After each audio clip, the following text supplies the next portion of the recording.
നമ്മൾക്ക് സ്വശരീരത്തിനോ എതിരായി നമ്മൾ ദുആ ഇരക്കാൻ പാടില്ല. അല്ലാഹുവിന്റെ റസൂൽ പറഞ്ഞല്ലോ, ഖാല റസൂലുള്ളാഹി സ്വല്ലല്ലാഹു അലൈഹി വസല്ലം ലാ തദൂ വലാ തദൂ അലാ അൻഫുസികും ലാ തദൂ അലാ أنفسكم ولا تدعوا على أولادكم ولا على خادمكم ولا على أموالكم. ആദരവായ റസൂലുള്ളാഹി സ്വല്ലല്ലാഹു അലൈഹി വസല്ലം പറയുകയാണ്, ഏ മനുഷ്യ മാനവാ, നിങ്ങൾ ഒരിക്കലും നിങ്ങൾക്കെതിരായി കൊണ്ട് ദുആ ഇരക്കല്ലേ എന്ന് ഹബീബുനാ ശഫീഉനാ റസൂലുള്ളാഹി.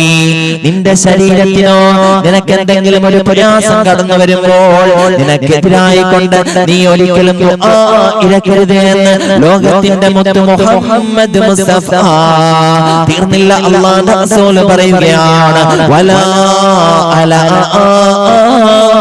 ഔലാദികും, നിങ്ങളുടെ മക്കൾക്കെതിരെ നിങ്ങൾ ദുആ ഇരക്കരുതെന്ന് ഹബീബുനാ റസൂലുള്ളാഹി. നിങ്ങളുടെ മക്കൾ അല്ലാഹു നിങ്ങൾക്ക് നൽകിയ അനാമത്താണ്. മക്കളില്ലാതെ പ്രയാസപ്പെടുന്ന സഹോദരങ്ങൾ സഹോദരിമാര് ഇന്ന് കാലഘട്ടത്തിൽ അധികമല്ലയോ സഹോദര? 8 വർഷമായി ഉസ്താദേ, 10 വർഷമായി ഉസ്താദേ, ഒരു കുഞ്ഞു കാല് കാണാൻ കൊതിക്കുന്നു ഉസ്താദേ എന്ന് പൊട്ടിക്കരഞ്ഞുകൊണ്ട് പല മജ്‌ലിസുകളിലേക്ക് പല പ്രഭാഷണങ്ങളിലേക്ക് വിനീതൻ കടന്നു ചെല്ലുമ്പോൾ അല്ലാഹുവേ പൊട്ടിക്കരഞ്ഞുകൊണ്ട് കടന്നു വരുന്ന സഹോദരങ്ങൾ, അല്ലാഹുവേ അവർക്ക് നീ നല്ല സാലിഹായ മക്കളെ നൽകി അനുഗ്രഹിക്കണേ നാഥാ.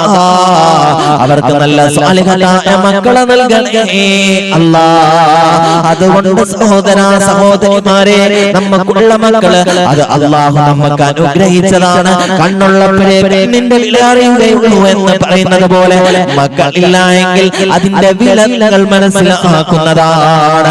നീ മരിച്ചാൽ നിന്റെ ഖബറിന്റെ ചരത്തേക്ക് കടന്നു വരാൻ നീ കുറ്റം പറഞ്ഞതായ, നീ കൂടെ നിന്നതായ നിന്റെ സുഹൃത്തുക്കൾ കടന്നു വരികയില്ല, നിന്റെ ഭാര്യ കടന്നു വരികയില്ല, അതുപോലെ തന്നെ നിന്റെ കുടുംബക്കാർ കടന്നു വരികയില്ല, നിന്റെ സഹോദരങ്ങൾ കടന്നു വരികയില്ല, നിന്റെ സഹോദരങ്ങൾ കടന്നു വരികയില്ല. അവിടെ നിനക്ക് ശഫാഅത്തിനായി നിനക്ക് അനുകൂലമായി ദുആ ഇരക്കുക. അത് നിന്റെ പൊന്നുമക്കളാണ്, നിന്റെ പൊന്നുമക്കളാണെന്ന് ഹബീബുനാ റസൂലുള്ളാഹി.